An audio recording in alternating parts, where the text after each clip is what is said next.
domingos pasados hemos estado hablando de la relación que existe entre la fe salvadora y la fe cristiana. En este caso, pues bueno, la fe salvadora, como para resumir, es el don que el Señor da.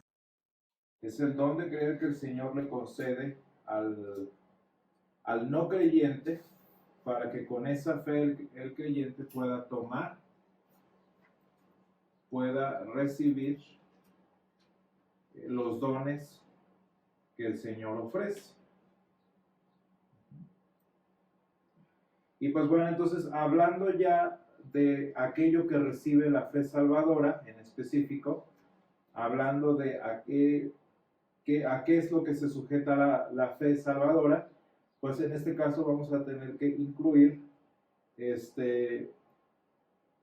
es lo que recibimos, qué es lo que tomamos con esa fe salvadora, cuándo somos bautizados, cuándo escuchamos por primera vez la palabra, etcétera, etcétera.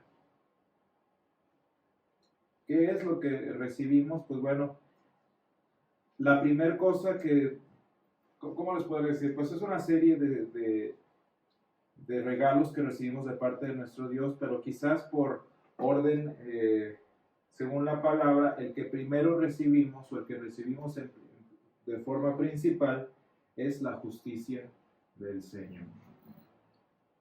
Entonces, esta fe que ya sucedió en un corazón que experimentó la conversión, que ya fue golpeado, digamos, por la ley de Dios, lo que la fe recibe, lo que la fe toma de parte del Señor, son los méritos de Jesús ganados en la cruz. Y es importante tenerlo en cuenta esto precisamente porque a esta situación de recibir los méritos no sucede por otra cosa, sino por un decreto de nuestro Dios.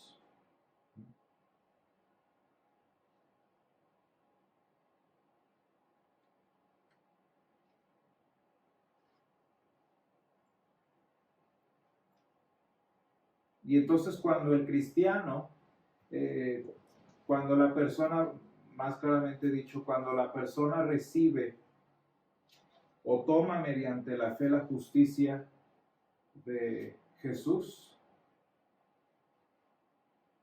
es lo que nosotros entendemos como que esa justicia se convierte en la justicia de la persona.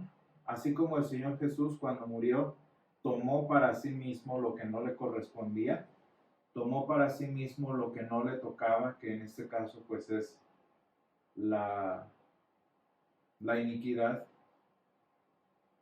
del hombre. Así, así la persona, así nosotros tomamos lo que no nos corresponde, tomamos lo que no es nuestro, tomamos lo que no nos tocaba, que en este caso son los méritos de Jesús.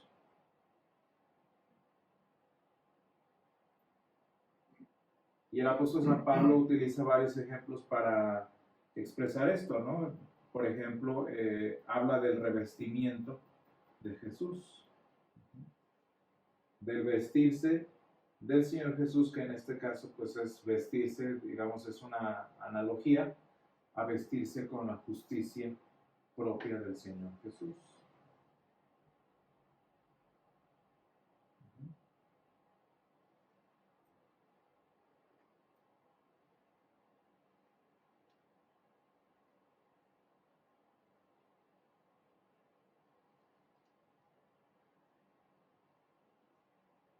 Y bueno, entonces a propósito de esto, de esta recepción de lo que no nos corresponde, de esta recepción de lo que no, de esos méritos que son atribuidos a nosotros, hay que hacer énfasis en esa parte, fíjense bien, lo que no nos corresponde, lo que no es nuestro, lo que no pertenece a nuestra naturaleza pecadora, nos es atribuido, nos es adjudicado. Así como el Señor, así como nuestro Dios cargó en Jesús lo que no le correspondía y Jesús llevó sobre sí mismo, como dice Isaías, los pecados nuestros, no de él, sino nuestros. Así entonces, de la misma manera, cuando la fe nace, cuando la fe salvadora sucede en la persona, el Señor adjudica a la persona los beneficios que Jesús ganó en la cruz. Entonces son cargados, si queremos usar ese lenguaje, son cargados a la cuenta de la persona. Y el deudor ya no es más deudor.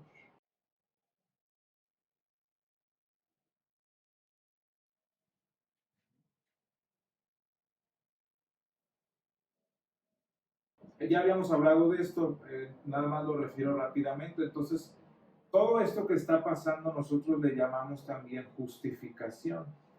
Y la justificación, eso sí debemos tenerlo bien claro, es un evento. La justificación sí es un evento.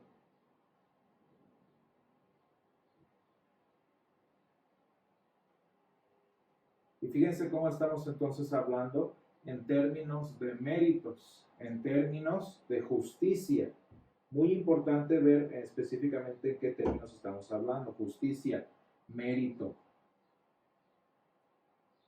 ¿Por qué? Porque la justificación así definida como la hemos discutido ya antes, la justificación es un acto declarativo de nuestro Dios. Y fíjense bien las palabras específicas que estoy usando. La justificación de la que habla San Pablo en Romanos 16 y 17 es una declaración.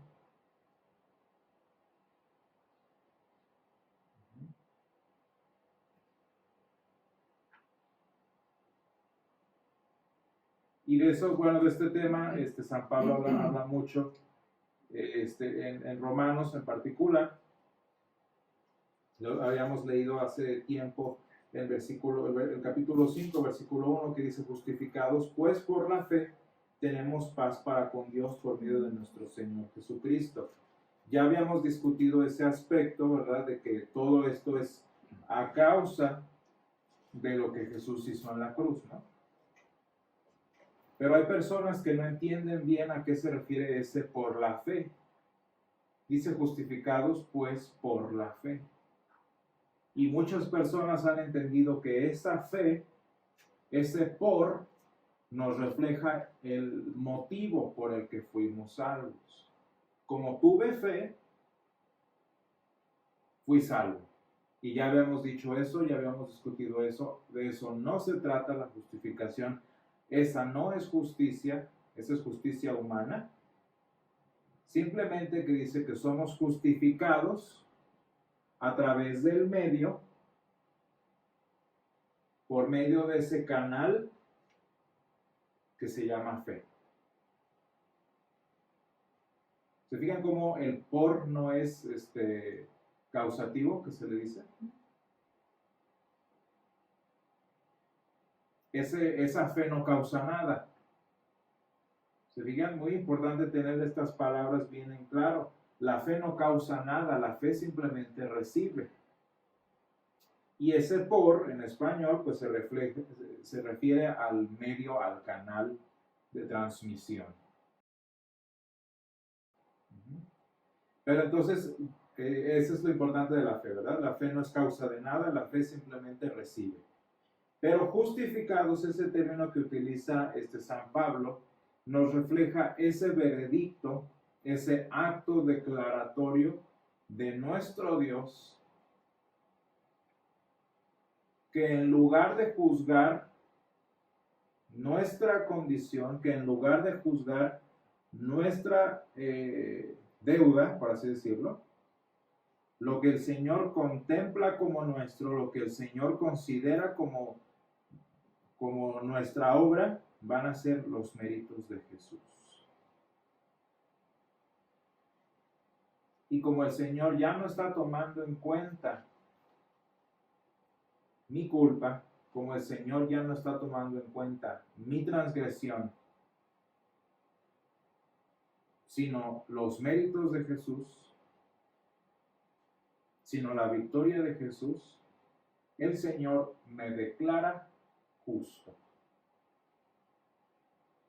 El Señor me declara justo. Entonces, en este acto declaratorio, el Señor describe al pecador, pronuncia al pecador como justo por los méritos de Jesús.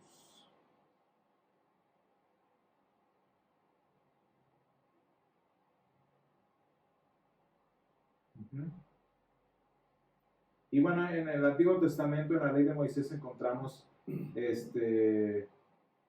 algunos ejemplos a propósito de esto que les digo, que el Señor nos adjudica y entonces Él juzga ahora los méritos de Cristo. Vamos a ver Éxodo 23:7, que son ejemplos legales, Deuteronomio 25:1,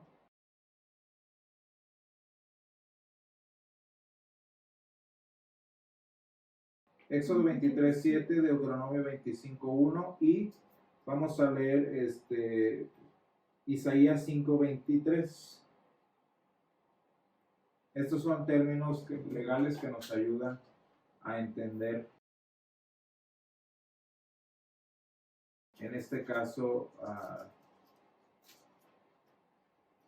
desde el lenguaje legal de la Escritura, ¿no? ¿Alguien tiene Éxodo 23:7? Sí, dice, de palabra de mentira te alejarás y no matarás al inocente y justo, porque yo no justificaré al impío. Ajá, exacto, y entonces ustedes se fijan, allí el impío es visto, allí el impío es juzgado, es considerado según lo que hizo. Y bueno, nuestro español lo traduce así, ¿no? Yo no justificaré al impío. Un término que la palabra también utiliza, ¿se acuerdan en Éxodo?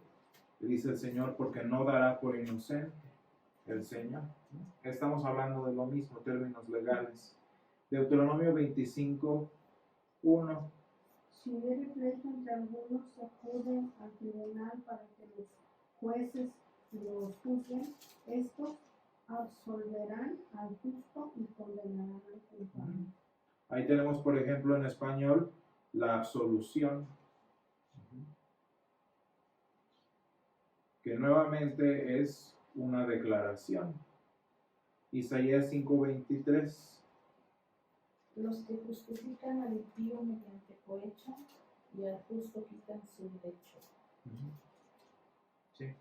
Entonces estamos hablando de, si ustedes se fijan esos ejemplos que vimos, están hablando de contar cierta culpa o justicia respecto a un individuo en particular. Este es el lenguaje legal de la Escritura, ¿no?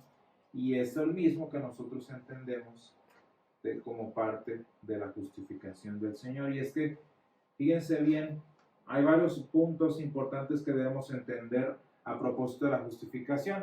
Uno de ellos es, pues obviamente, que es una declaración y esto es muy, muy, muy importante. Y vamos a ir viendo por qué es una declaración. Y segundo, estas palabras de justificación, esta declaración, es un acto forense, y esa es la palabra correcta. Forense o forénsico, dependiendo de... Forense sería en español, forénsico sería el latinismo. ¿Y a qué se refiere este término específicamente, forense o forénsico? Pues que es un acto externo a la persona. Muy importante estos dos principios. Número uno es una declaración y número dos es externo al individuo. Entonces es una declaración externa. Y es crucial que entendamos estas dos palabras o estas dos ideas a propósito de la justificación. Es una declaración y es forense, es externo, como lo que vemos aquí, ¿no? O sea, si ustedes se fijan, los jueces, por ejemplo, en en Deuteronomio, habla sobre que ellos, desde siendo ellos aparte, van a opinar, van a juzgar las acciones de la otra persona. Pero fíjense cómo es una declaración externa, no está afuera, no está pasando adentro del juzgado, simplemente de la persona siendo juzgada, sino ellos declaran ciertas cosas a propósito de otras personas.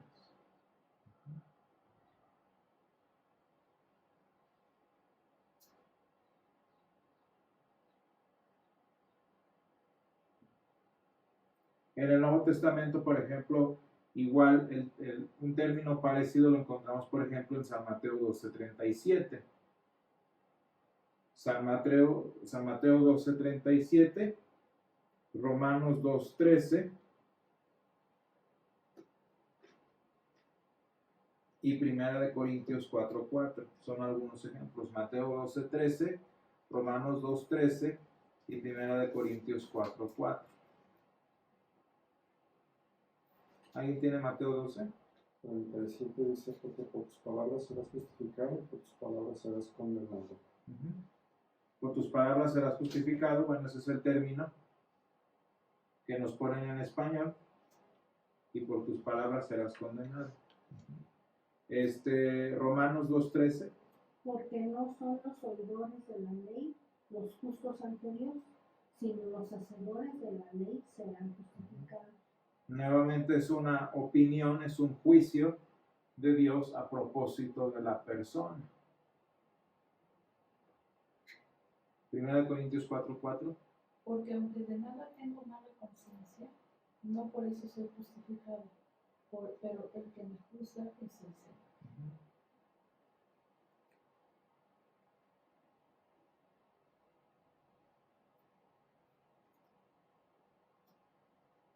Entonces, estas palabras, estos términos, me gusta mucho ese de Éxodo 20 que dice, porque no dará por inocente el Señor al que tomare su nombre en vano, ¿no? ¿A qué se refiere con dar por inocente? Pues considerar inocente, ¿no?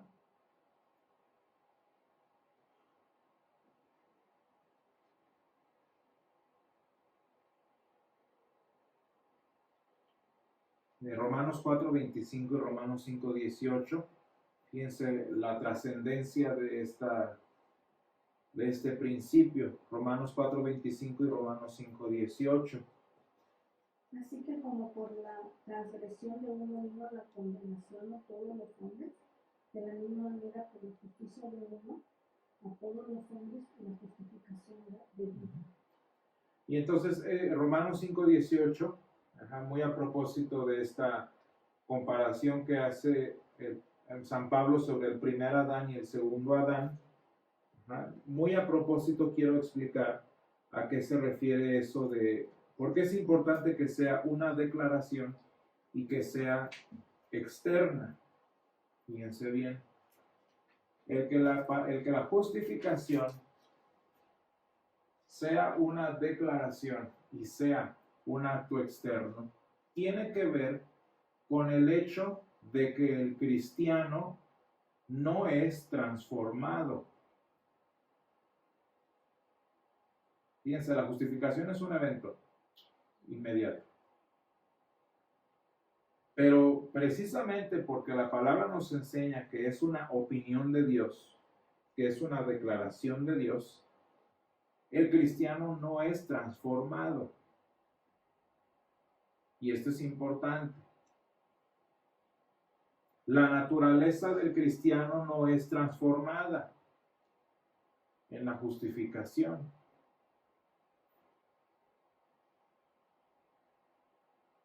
¿Sí? Y no se da un cambio, vamos a decirlo, en la naturaleza interna de la persona. Y esto es importante, muy, muy, muy importante que lo entendamos. ¿Por qué? Porque muchas personas piensan que cuando son justificados, ya son prácticamente ángeles en la tierra. O ya son perfectos. o ya son santos. Y fíjense bien, eso no es lo que dice la palabra. La palabra nos enseña que somos considerados santos, fíjense bien, y por eso nos decimos santos unos a otros. Somos considerados santos, somos considerados puros, pero fíjense que esa es una opinión de Dios, ese es un veredicto de Dios, es una palabra declarativa de lo que Dios piensa de nosotros, no es un acto transformador.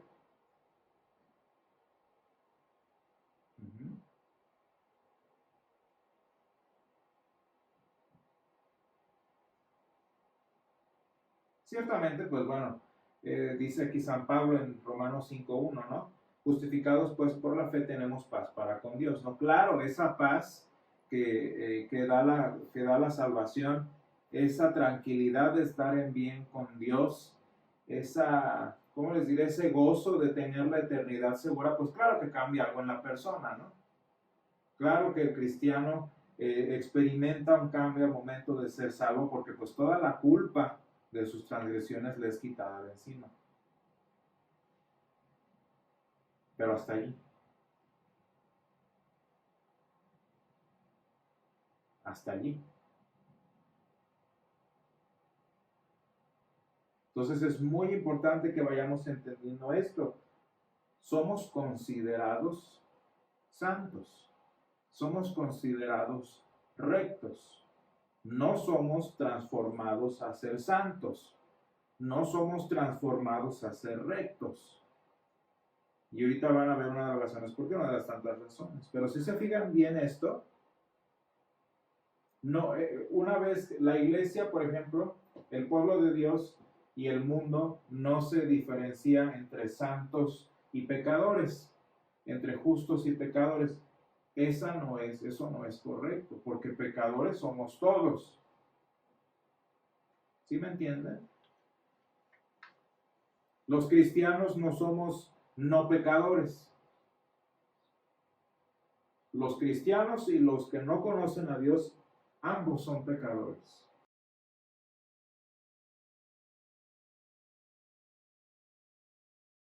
Ambos son imperfectos, dentro y fuera de la iglesia.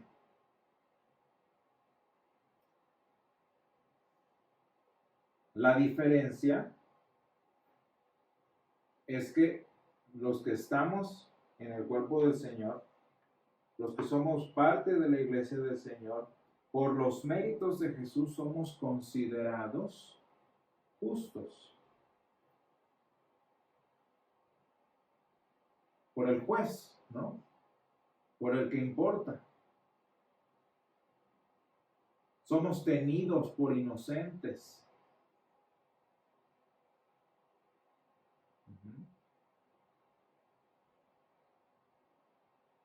Les voy a decir por qué. Porque en el tiempo reciente de la iglesia, bueno, técnicamente reciente, por ejemplo, por ahí del 1700 más o menos, 1700, 1800, hubo ciertos movimientos y opiniones cristianos a propósito de, por ejemplo, John Wesley y todos ellos, que no entendían que la justificación es una declaración y no una transformación, que la justificación es externa y no interna. Y estas personas que no entendían lo delicado que es esto, decían que cuando el cristiano era salvo, que cuando el cristiano era justificado, inmediatamente ocurría un cambio en la persona. Y ya no decías mentiras, y ya no pecabas, y ya no robabas. Eras perfecto.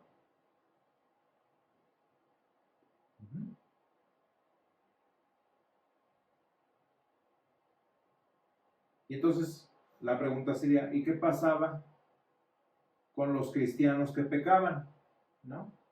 ¿Qué pasaba con los cristianos que no eran perfectos según esta transformación que decían estas personas?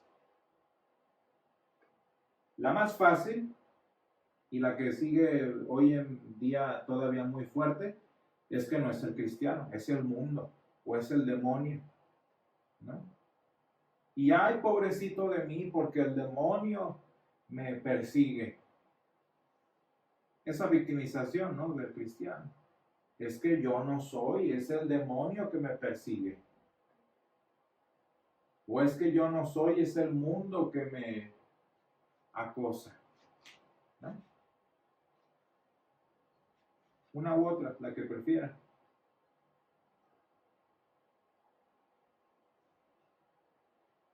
Esa era una posibilidad, ¿no?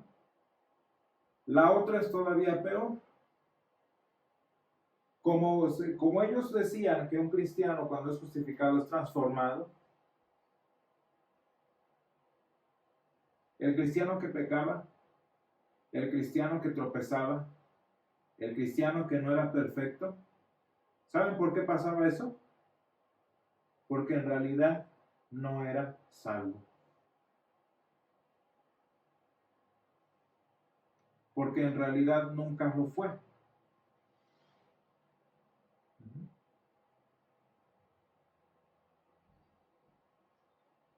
Y vaya, desde el punto, esto lo platiqué yo en alguna ocasión, creo. Esto lo platiqué en una ocasión, creo. Como Dios bendice a su pueblo, como Dios prospera los graneros de los suyos, si eres pobre, no eres salvo y no le perteneces al Señor.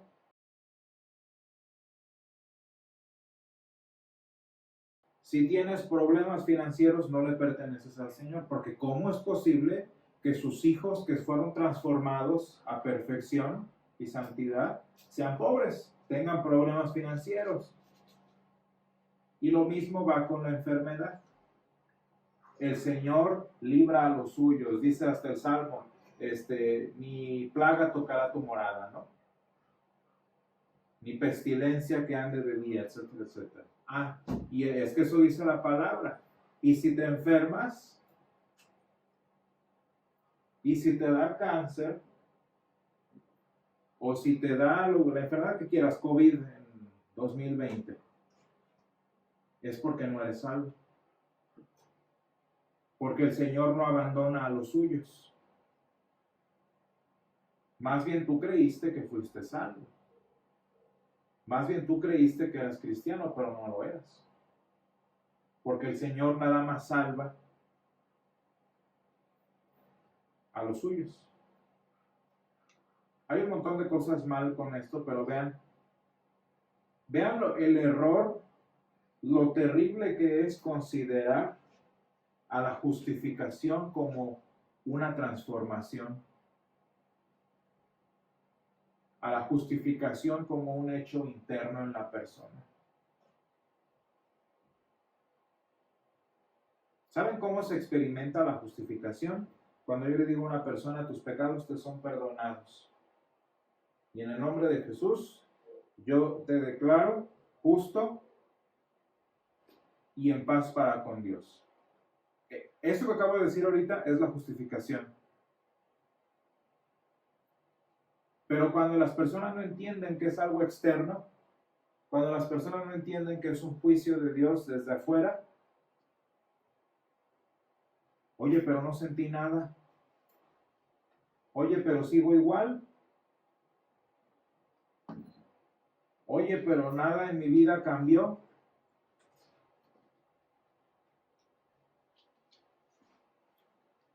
¿Se fijan lo difícil que es esto?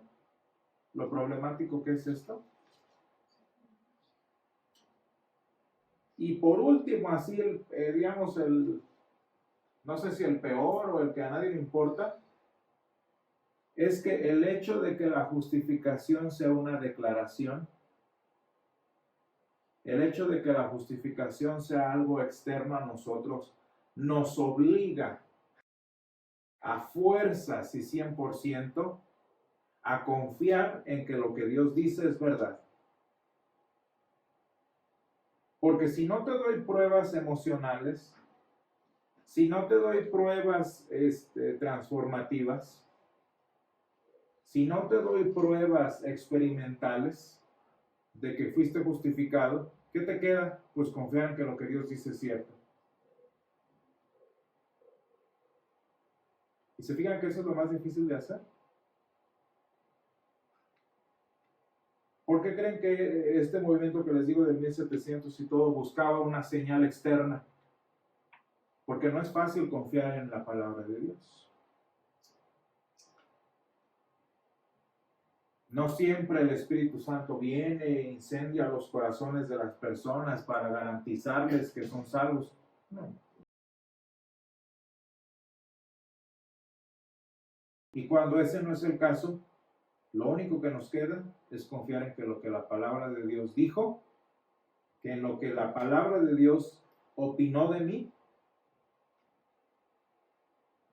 es suficiente.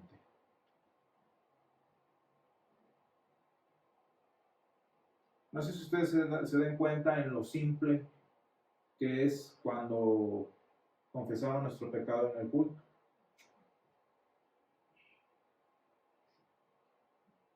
No siempre. Claro, hay muchas veces en que como personas venimos cargados de nuestras culpas, venimos cargadas de tanta situación difícil, ¿no? Y cuando escuchamos el perdón del Señor, pues claro, sentimos un consuelo, sentimos un descanso de parte suya, ¿no? Eso sí puede, claro, no estoy diciendo que no. Pero hay veces en las que estamos normales, ¿no? Por nuestra propia ceguera espiritual y nos damos cuenta que estamos mal,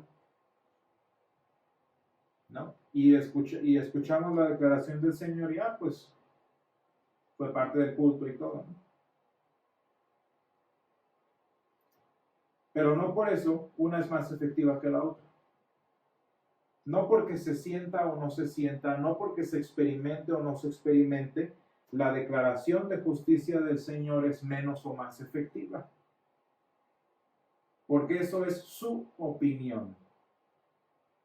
Esa es la opinión que sucede en el corazón y en la mente del Señor con base en los méritos de Jesús acerca de nosotros. ¿Se fijan que nosotros nada más estamos ahí al final del proceso? Como recipientes de lo que sucede en el corazón de Dios.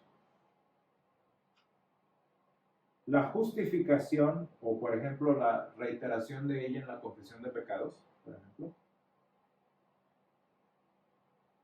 Entonces es esa opinión que el Señor tiene a propósito de nosotros, no con base en lo que cambia en mi corazón, no con base en lo que cambia en mi vida, o qué tan fiel sea o qué tan comprometido me diga ser. Esa opinión del Señor a propósito de mí que sucede en su cabeza, lejos de mí, se da a propósito de mí gracias a los méritos de Jesús que el Señor me otorga. Y por esto, hermanos, es muy importante entender que la justificación como realidad, como evento, es externo, es una declaración externa. Y dentro de 8 días vamos a ver el aspecto más bonito de entender la justificación así, ¿no? De entenderla como algo externo, de entenderla como una declaración exclusivamente. Vamos a